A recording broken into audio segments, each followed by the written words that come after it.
Salah satu ciri-ciri dari makhluk hidup adalah berkembang biak. Setiap makhluk hidup melakukan perkembangbiakan dengan tujuan untuk memperbanyak keturunan agar tidak punah. Kali ini kita akan belajar perkembangbiakan pada tumbuhan. Apa saja macam-macamnya? Mari kita belajar bersama-sama.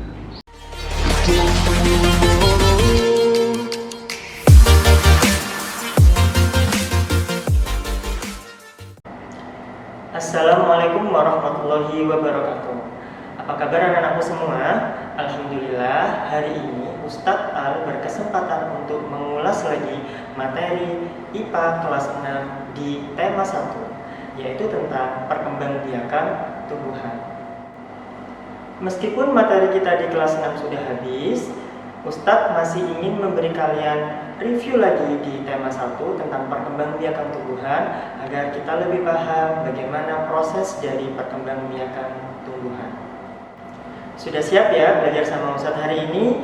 Mari kita bersama-sama membaca basmalah. Bismillahirrahmanirrahim. Untuk kompetensi dasar pada materi kali ini adalah KD 3.1.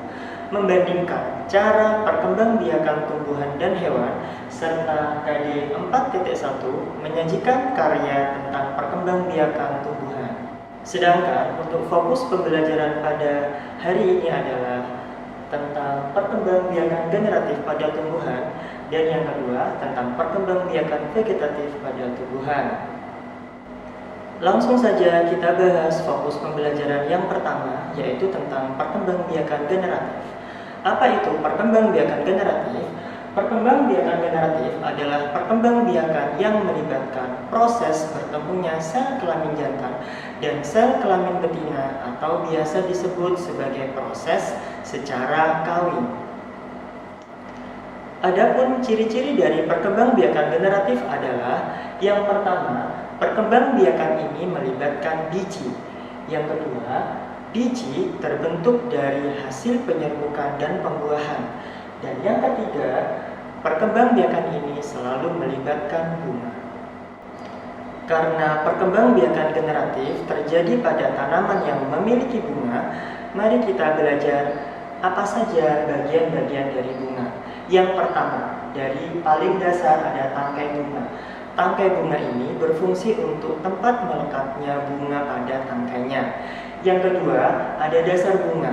Pada dasar bunga ini, fungsinya untuk melindungi bakal biji atau lembaga yang ada di dalamnya.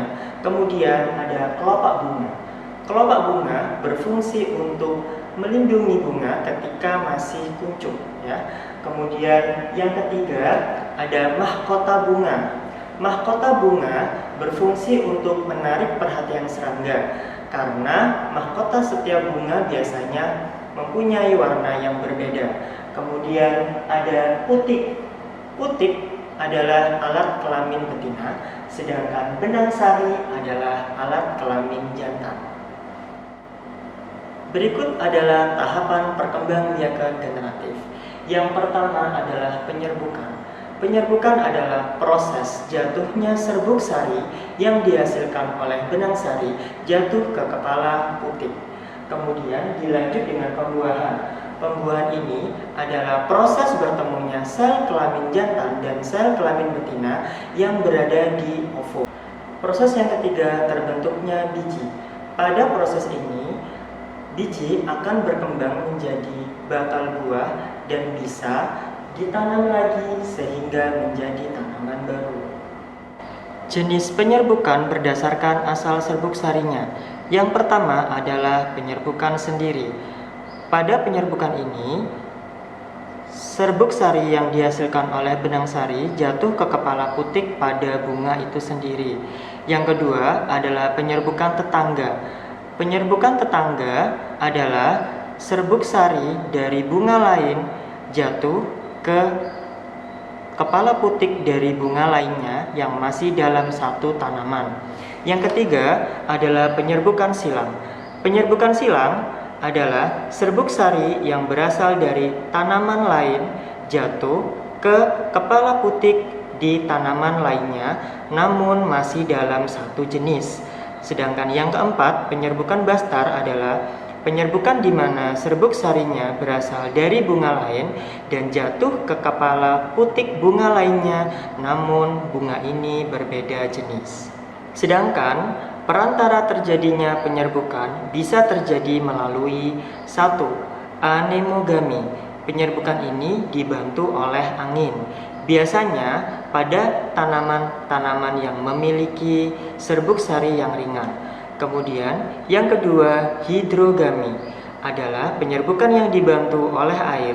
Pada tanaman ini biasanya serbuk sari dibawa oleh air dan jatuh ke kepala putik bunga lainnya. Contohnya biasanya pada tanaman teratai.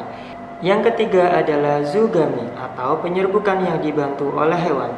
Biasanya pada penyerbukan ini tanaman tersebut memiliki serbuk sari yang mempunyai rasa manis sehingga menarik minat serangga untuk menghisap dan terjadilah proses penyerbukan. Yang keempat adalah antropogami atau penyerbukan yang dibantu oleh manusia.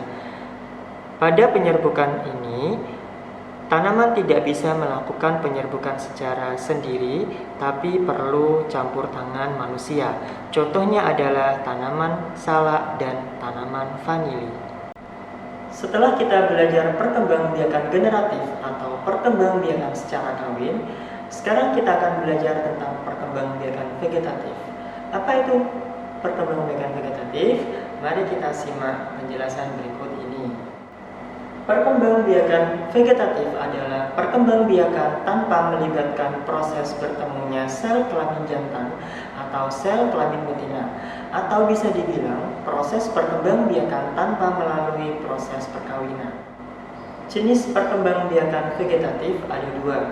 Yang pertama, perkembangbiakan vegetatif secara alami. Yang kedua, perkembangbiakan vegetatif buatan. Perbedaan antara perkembangbiakan vegetatif alami dan buatan adalah kalau alami berarti tanpa campur tangan manusia, sedangkan buatan melalui campur tangan manusia. Kita akan membahas perkembangbiakan vegetatif secara alami. Jenis-jenisnya adalah yang pertama, umbi lapis. Umbi lapis merupakan pelepah daun yang berlapis-lapis dengan satu atau dua kuncup ketiak. Contoh tanaman yang berkembang biak dengan cara umbi lapis adalah bawang merah, bawang putih, dan bunga bakung. Yang kedua adalah umbi akar. Umbi akar merupakan akar yang membesar dan berisi cadangan makanan. Contoh tanaman yang berkembang biak dengan umbi akar adalah wortel dan ketela pohon. Yang ketiga adalah umbi batang. Umbi batang merupakan batang yang tumbuh di dalam tanah dan ujungnya menggembung menjadi umbi berisi cadangan makanan bagi tumbuhan tersebut. Contoh umbi batang adalah kentang dan ketela rambat. Yang keempat, geragi atau nama lainnya adalah stolon, merupakan batang yang tumbuh merambat secara mendatar di permukaan tanah. Contoh tanaman yang berkembang biak dengan geragi atau stolon adalah tanaman arbei dan rumput teki. Jenis perkembangbiakan vegetatif alami yang lainnya adalah akar tinggal atau rizoma. Rizom merupakan batang yang seluruhnya tumbuh mendatar di bawah permukaan tanah. Contoh rizoma, jahe, kunyit, dan lengkuas. Selanjutnya adalah tunas. Tunas pada umumnya tumbuh pada ruas batang, ketiak daun, dan ujung akar. Contoh tanaman yang berkembang biak dengan cara tunas adalah pisang, tebu, dan bambu. Selanjutnya ada tunas adventif. Tunas adventif adalah tunas yang muncul di bagian tumbuhan lainnya, misalkan pada bagian daun dan akar. Contoh tumbuhan yang berkembang biak dengan tunas adventif pada daun adalah cocor bebek. Selanjutnya adalah spora. Spora terdapat pada tumbuhan paku dan jamur. Ukuran spora sangat kecil. Contoh tanaman yang berkembang biak dengan spora adalah tumbuhan paku-pakuan seperti suplir, pakis, paku tanduk rusa, dan lumut. Jenis perkembangbiakan vegetatif yang kedua adalah vegetatif buatan atau perlu campur tangan manusia untuk mengembangbiakan tanaman-tanaman berikut. Jenisnya yang pertama adalah stek. Stek adalah menanam beberapa bagian tumbuhan yang dapat ditanam seperti batang, tangkai, atau daun. Contoh tanaman yang bisa dilakukan stek adalah singkong, mawar, dan tebu. Yang kedua adalah mencangkok. Tujuan mencangkok adalah untuk mendapatkan individu yang memiliki sifat sama persis dengan induknya. Contoh tanaman yang bisa dicangkok adalah mangga, jambu, dan jeruk, serta tanaman-tanaman lain yang memiliki kambium pada batangnya. Yang ketiga adalah mengenten. Mengenten, nama lainnya adalah menyambung. Cara menyambung adalah menggabungkan batang bawah dan batang atas dari dua tumbuhan yang sejenis. Tujuan dari mengenten adalah menggabungkan dua sifat unggul dari dua tumbuhan. Yang keempat adalah okulasi atau tempel. Cara ini dilakukan dengan menyatukan tumbuhan yang berbeda sifat dengan menempelkan mata tunas satu tumbuhan pada batang tumbuhan lain. Selanjutnya, merunduk. Runduk adalah proses menimbun batang tumbuhan ke dalam tanah. Contohnya, stroberi, alamanda, anyelir, apel, selada air, anggur, dan melati. Untuk perkembangbiakan vegetatif buatan yang terakhir adalah kultur jaringan. Kultur jaringan adalah suatu metode untuk memisahkan atau mengisolasi bagian dari tanaman seperti sel, jaringan, atau organ lainnya, daun, akar, batang, dan tunas, serta membudidayakannya dalam lingkungan yang terkendali, sehingga tanaman tersebut bisa memperbanyak diri. Demikian tadi ulasan materi tema 1 tentang perkembangbiakan tumbuhan secara generatif dan vegetatif. Ustadz harap kalian bisa memahami apa yang sudah Ustadz sampaikan dan kita pelajari bersama-sama. Ustadz ucapkan banyak terima kasih. Jangan lupa tetap istiqomah dalam belajar dan beribadah, serta tetap patuhi protokol kesehatan dengan melakukan 3M. Memakai masker, menjaga jarak, dan mencuci tangan dengan sabun. Kita semua berharap virus corona segera berakhir dan kalian bisa kembali ke sekolah dan belajar bersama-sama seperti sedia kala. Tetap semangat. Assalamualaikum warahmatullahi wabarakatuh.